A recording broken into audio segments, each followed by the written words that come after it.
Olá pessoal, tudo bem com vocês? Vamos dar continuidade ao nosso estudo e agora é o momento em que vamos encarar o assunto denominado princípios de direito penal, tá? Gente, não só em direito penal, mas em qualquer ramo do direito, o tema de princípios ele tem fundamental importância. Isto porque ele acaba sendo cobrado em todo e qualquer certame que você venha prestar. Ah, Alexandre, mas tem muito edital que não coloca lá explícito assim, ó, um tópicozinho, princípios de direito penal. Realmente. Mas princípios cai em todo e qualquer concurso, seja explicitamente, seja implicitamente. Porque o tema dos princípios, ele é fundamental para o entendimento da matéria como um todo. Por exemplo, saindo um pouco do direito penal, é bastante impensável que você venha estudar, por exemplo, direito administrativo, sem você estudar os princípios que envolvem a matéria. Para você saber o princípio da legalidade, da impessoalidade, da moralidade, da publicidade, da eficiência, da continuidade dos serviços públicos, da segurança jurídica, da supremacia do interesse público sobre o interesse privado. Então, não só no direito penal, como em todos os outros ramos do direito, o tema de princípios ele é de uma importância sepulcral, fidagal até, certo? Então, nós vamos começar agora a falar sobre os princípios mais importantes que rodeiam, que permeiam a nossa disciplina. Tá? Então, eu acredito que vocês já estejam familiarizados com a minha metodologia, né? Eu uso bastante a lousa e vocês devem perceber que vocês anotando tudo que eu escrevo na lousa, vocês acabam desenvolvendo um caderninho mesmo para vocês aí revisarem, tá? E aí eu peço para que vocês sempre complementem o estudo das aulas com a leitura nos livros e com o exercício, a feitura de questões de concursos públicos, tá bom? Então, vamos começar a falar dos princípios de direito penal, vindo aqui na lousa. O primeiro princípio que nós vamos falar no momento é o princípio da exclusiva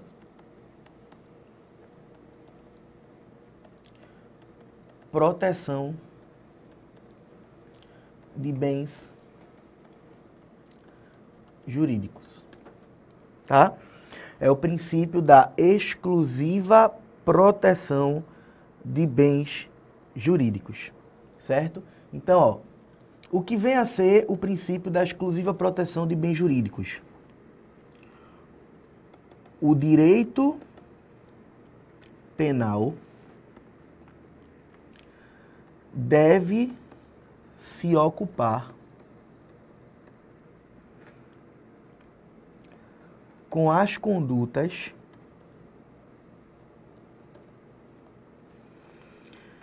que venham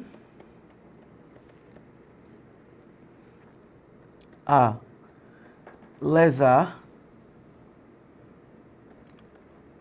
ou pôr a perigo os valores assegurados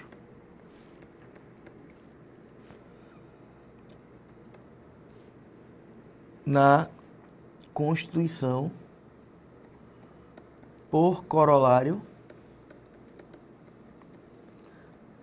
do Estado Democrático de Direito. E aí você pode perguntar, tá, Zamboni, tudo bem. Aqui você está dizendo que o direito penal deve se ocupar com as condutas que venham a lesar ou pôr a perigo os valores assegurados na Constituição Federal por corolário do Estado Democrático de Direito. Aí você diz que isso diz respeito ao princípio da exclusiva proteção de bem jurídico. E o que é bem jurídico, Alexandre? Gente, bem jurídico são os valores. Os valores que vêm a ser protegidos no direito penal. Então, câmera aqui a mim, Observe o seguinte. Alexandre, me dê exemplos de bens jurídicos. Me dê exemplos de valores que são protegidos pelo direito penal. Eu te digo vários. Vida, integridade física, patrimônio, dignidade sexual, fé pública, administração pública, incolumidade pública, paz pública, liberdade, certo? Então, todos esses valores são valores protegidos pelo direito penal. Como? Através de tipos penais. Gente, quando o direito penal coloca no artigo 121 que quem mata alguém pode vir a sofrer uma sanção de 6 a 20 anos de reclusão, o Estado quer que você mate pessoas ou que você não mate pessoas. O Estado quer que você não mate pessoas. Tanto que ele elevou a categoria de tipo penal a conduta de quem mata alguém. Ora, neste sentido, se o Estado considera como criminosa a conduta de quem tira a vida de outro, então o Estado quer proteger o quê das pessoas? A vida das pessoas. Então a vida é um bem jurídico protegido pelo tipo penal do homicídio, tá? Então, no direito penal, ele deve servir, ele tem a finalidade precípua de, através dos tipos penais, vir a proteger valores, vir a proteger bens jurídicos, tá? Então, esses bens jurídicos são considerados bens jurídicos decorrentes do Estado Democrático de Direito, decorrentes da Constituição Federal de 1988. Então, por exemplo, se a Constituição Federal diz que o Brasil é um Estado laico, ou seja, o Brasil não tem uma religião oficial, isso vocês veem com os seus professores de direito constitucional, o Brasil não tem uma religião oficial, então será que o direito penal poderia elevar a categoria de bem jurídico a conduta de quem não é católico? Claro que não, porque se a própria Constituição diz que a liberdade de crença é assegurada, então eu não posso elevar a categoria de bem jurídico para a finalidade de colocar em tipos penais a conduta de quem não é católico, tá? Então, ó, bem jurídico é o valor protegido pelo tipo penal, ok? E o direito penal, ele se serve, ele se presta exclusivamente para proteger os bens jurídicos relevantes à sociedade e assegurados pela Carta Maior, ok? Então, passando aqui para o segundo princípio que eu vou falar para vocês sobre ele, vem a ser o princípio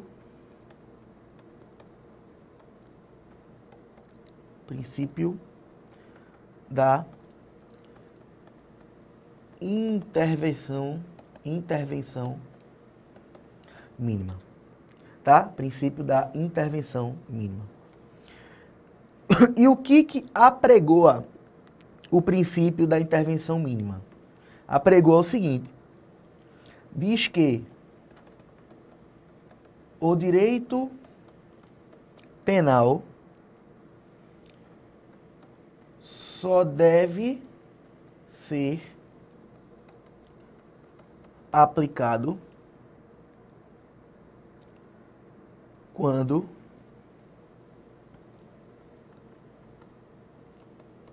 estritamente necessário. Quando estritamente necessário. Ao passo que sua intervenção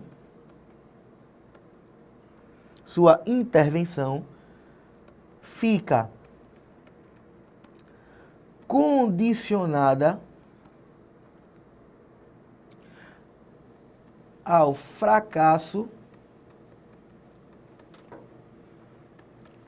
dos demais ramos do direito, se ocupando somente dos bens jurídicos mais importantes.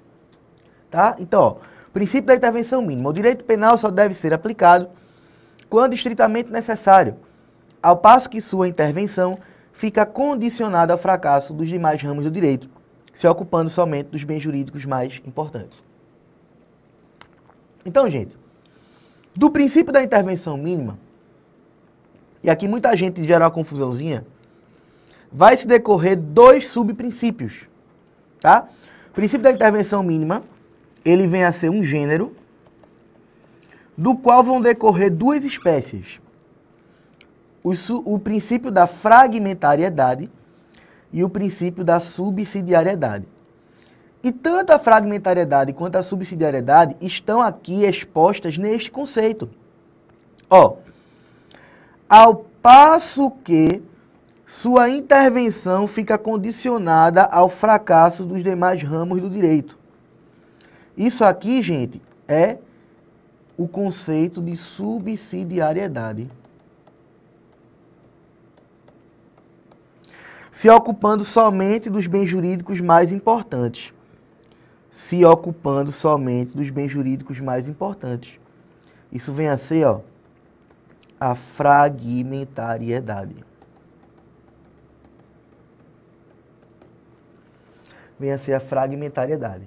Então, ó, dois subprincípios aí dentro da intervenção mínima: subsidiariedade e fragmentariedade. Gente, então, câmera aqui a mim.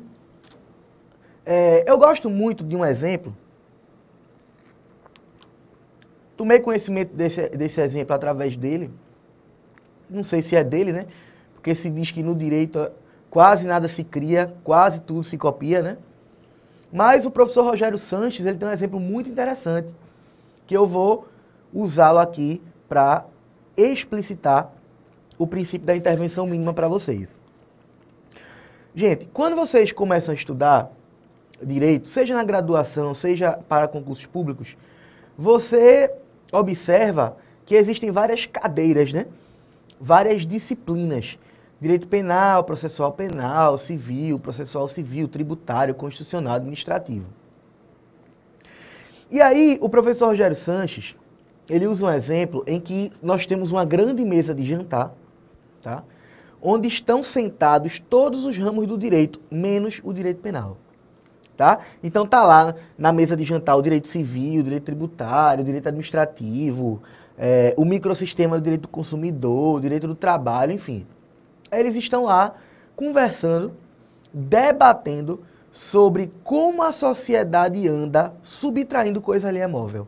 Nossa Senhora, como as pessoas andam cotidianamente pegando dos outros o que não lhes pertence.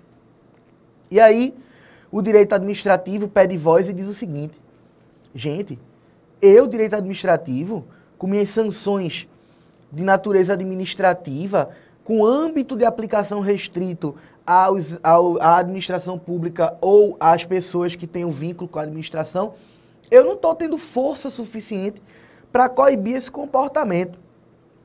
Aí o direito civil vai e diz: poxa, eu também não. Eu, com minhas sanções somente de natureza pecuniária, de natureza de indenização, eu também não estou conseguindo fazer com que as pessoas se sintam coibidas e parem de furtar coisas. Aí o direito do trabalho diz: pô, eu também não. O direito tributário diz: eu menos ainda, né? E aí eles chegam à conclusão que eles ali são insuficientes para coibir este tipo de comportamento. E quem não está participando do jantar? O direito penal. Aí eles se levantam e vão atrás do direito penal para chegar ao direito penal. Olha, na sociedade hoje, as pessoas estão furtando. As pessoas estão subtraindo coisa alheia móvel. E nós não estamos conseguindo cuidar disso. Aí o direito penal vai e diz: bom, já que vocês reconheceram o seu fracasso, né? Tá aí o caráter subsidiário. Já que vocês reconheceram o seu fracasso, então agora eu vou intervir. Agora eu vou erigir a conduta de subtração de coisa alheia móvel à condição de tipo penal. Agora, quem subtrair para si ou para outro em coisa alheia móvel, incorrerá no artigo 155 do Código Penal e estará sujeito a uma pena de 1 a 4 anos de reclusão e multa. Pronto. Então veja, o direito penal, ele entrou por último. Daí se diz que o direito penal é a última ratio, R-A-T-I-O, última ratio, é executor de reserva. Ele entra em ação quando os outros ramos do direito reconhecem que são incapazes de coibir determinados comportamentos, tá? Então daí você já observa o caráter subsidiário do direito penal, corolário do princípio da intervenção mínima. Aí, ó, no conceito que eu dei a vocês de princípio da intervenção mínima, que eu coloquei na lousa, eu disse que o direito penal, ele deve se ocupar dos bens jurídicos mais importantes. Dos bens jurídicos mais importantes. Então, significa dizer que o direito penal, Alexandre, então ele não vai se ocupar de tudo? Não. O direito penal não vai se ocupar do todo, senão de fragmentos do todo. Então, ó, aqui na tela rapidinho. Imagine aqui, ó, um círculo em que esses pontinhos aqui, ó, cada pontinho desse é um bem jurídico, é um valor. Então, ó, a gente tem aqui, nesse pontinho, deixa eu apagar isso aqui, peraí, cadê? Então, ó, a gente tem aqui um círculo, né? A gente tem aqui, ó, o bem jurídico, fidelidade conjugal, o bem jurídico, boa-fé nas relações comerciais, o bem jurídico, adimplementos contratuais. Aí a gente tem aqui, ó, bem jurídico, liberdade, bem jurídico, vida, bem jurídico, patrimônio. Então veja, será que a boa-fé nas relações comerciais é importante? É importante, sim. A fidelidade conjugal é importante? É importante. Mas será que a vida, a liberdade e o patrimônio são mais importantes? Claro, afinal são bens que afetam a todos indistintamente. Então, ó, aqui o direito penal entra. Então perceba que o direito penal não vai se ocupar daqui. O direito penal não vai se ocupar do todo, ele vai se ocupar de fragmento do todo. Daí o seu caráter fragmentário. O direito penal, ele não vai se preocupar com todos os bens jurídicos que existem, senão somente os bens jurídicos mais importantes. Daí porque o direito penal é conhecido como a última ratio. Ok, gente? Então, gente, dando continuidade aqui na tela, vamos ao próximo princípio que será abordado, tá? Princípio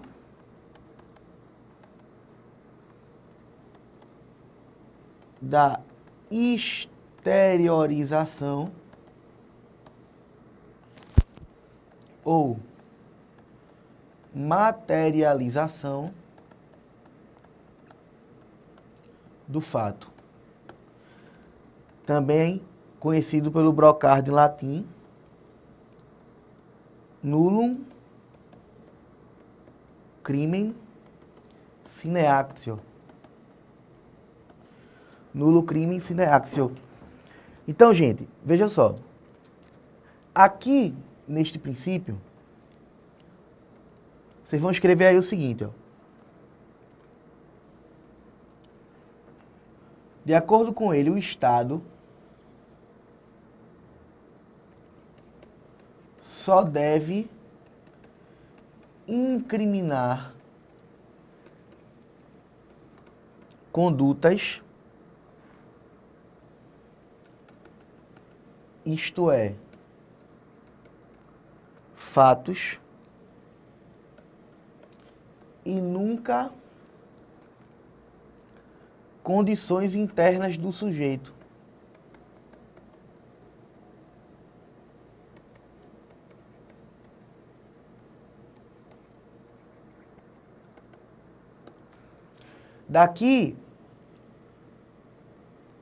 daqui, gente, vai decorrer algo que vocês devem ouvir muito falar.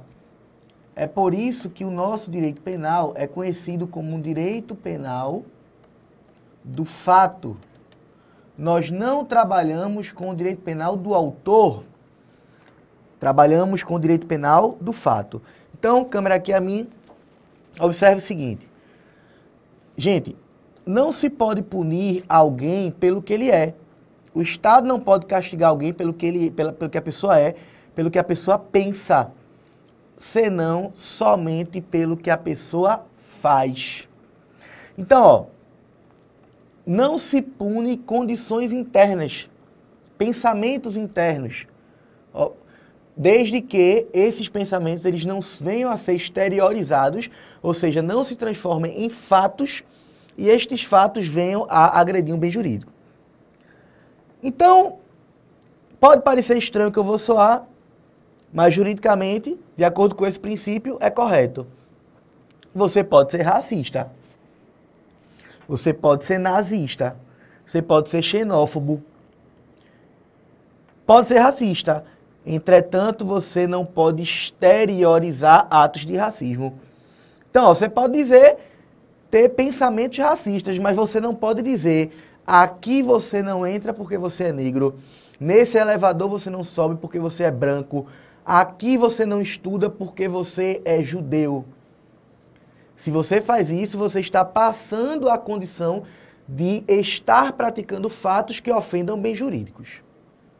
Mas você, pelo seu pensamento, pelo que você pensa, você pode ser punido de jeito nenhum.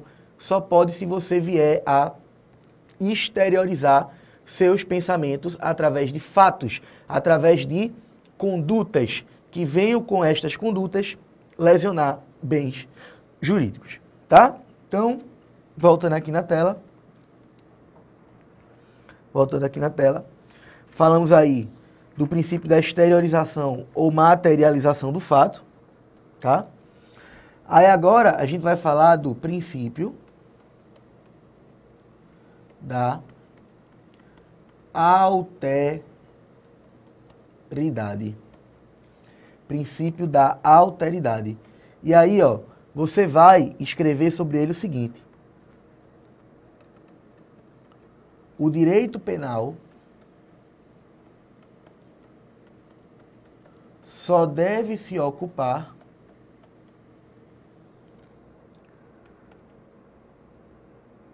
de condutas que excedam o âmbito do próprio autor. Ou seja, que venham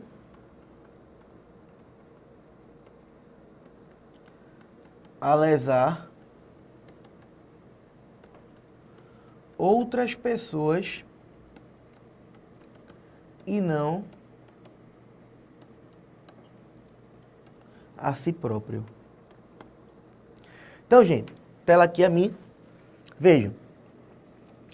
De acordo com o princípio da alteridade, o direito penal só deve se ocupar com condutas que excedam o âmbito do próprio autor.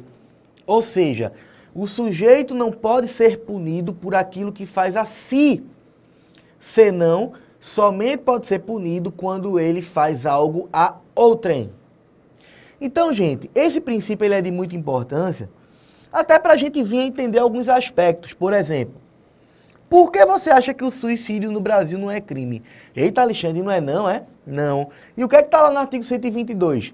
Está no artigo 122, o crime de induzimento, instigação e auxílio ao suicídio. Não é um crime de suicídio. Quando você induz, instiga ou auxilia alguém a se suicidar, você está interferindo no âmbito de terceiro. Agora, você mesmo que tentar praticar suicídio e não conseguir, você praticou crime? Não praticou crime, porque o suicídio não é crime. Nem a tentativa de suicídio é crime, por conta do princípio da alteridade. É por conta do princípio da alteridade que aquelas pessoas que se mutilam, sabe, aquelas autoflagelações, as pessoas que auto se mutilam, pois bem, a pessoa pode se ferir, se lesionar, se mutilar à vontade. O direito penal não vai se ocupar com isso, por conta do princípio da alteridade.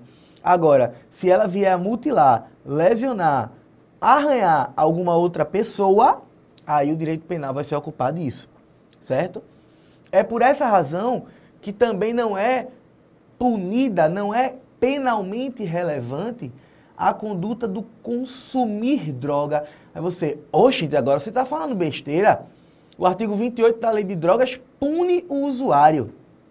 Gente, o artigo 28 da Lei de Drogas criminaliza, tipifica a conduta de quem porta droga para consumo. Então o crime não é o consumir a droga, o crime é o estar portando a droga para consumo, tá? E tudo isso diz respeito ao princípio da alteridade.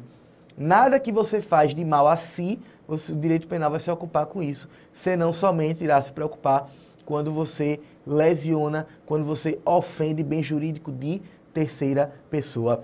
E aquela pessoa, Alexandre, que corta o braço fora, corta a mão fora, corta um dedo fora para ganhar o seguro. Essas pessoas praticam crime, mas não praticam crime de lesão corporal contra si. Elas praticam o crime de estelionato em que a vítima será, tcharam, a seguradora, ou seja, ofendendo o bem jurídico de terceiro. Tá bom? Então, vamos voltar aqui na tela. Tela em branco aqui, para a gente falar do próximo princípio, que vem a ser o princípio da ofensividade, também conhecido no brocardo em latim, chamado nullum crimen sine injuria. Então, o princípio da ofensividade vem a preconizar o seguinte: exige-se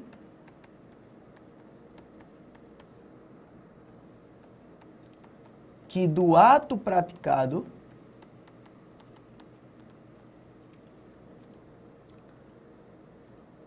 ocorra lesão ou perigo de lesão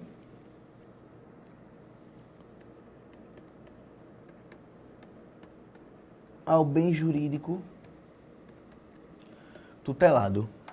Então, ó, de acordo com o princípio da ofensividade, exige-se que do ato praticado ocorra lesão ou perigo de lesão ao bem jurídico tutelado. Ocorra lesão ou perigo de lesão ao bem jurídico tutelado. Então, gente, tela aqui é bem rapidinho. Então, Alexandre, você está dizendo que, de acordo com o princípio da ofensividade, o direito penal só deve se ocupar com condutas que venham a lesar ou pôr a perigo de lesão o bem jurídico tutelado. Como vem a ser essa diferença de lesionar bem jurídico e expor a perigo? Gente, esta diferença de lesionar bem jurídico ou expor bem jurídico a perigo, ela vem exposta através da dicotomia no que tange a classificação de crimes de perigo e crimes de dano. Então, ó, rapidinho aqui na tela. De acordo com o princípio da ofensividade, a gente tem, ó, crimes de dano e crimes de perigo. Crimes de dano e crimes de perigo. Crime de dano e crime de perigo. Então, ó, no crime de dano, gente, há dano ao bem jurídico. Então, a lei vai exigir que haja dano ao bem jurídico, tá? Dano total, por exemplo, no homicídio consumado, ou dano parcial numa tentativa de homicídio. Agora, quando se fala em crimes de perigo, a lei ela não vai exigir o dano. A lei vai criminalizar as condutas que expõem a perigo bem jurídico. Como, por exemplo, a gente tem aí a conduta, o crime que está previsto lá no artigo 132. Então, se você pegar seu código aí rapidinho, ó, se você abrir ele aí no artigo 132, você vai ver o crime perigo para a vida ou saúde de outrem, que diz o quê? Expor a vida ou a saúde de outrem a perigo direto e iminente. Então, veja, não vai importar aqui se a vida teve algum dano. Vai importar que você praticou um ato perigoso para que colocou aquela vida em perigo, tá? Então, ó, no que tange a esta classificação de crimes de dano e crimes de perigo, há na doutrina um dissenso a respeito da constitucionalidade dos crimes de perigo face ao princípio da ofensividade. E aí, ó, para não prolongar muito, tá? Para não prolongar muito, tanto para o STF quanto para o STJ é plenamente admitido os crimes de perigo, tá? Então, para STF e STJ e para a sua prova, os crimes de perigo são perfeitamente admissíveis e em consonância com a ordem jurídica, tá bom? Então, gente, com isso a gente encerra esse bloco e daremos continuidade nos blocos seguintes. Até já.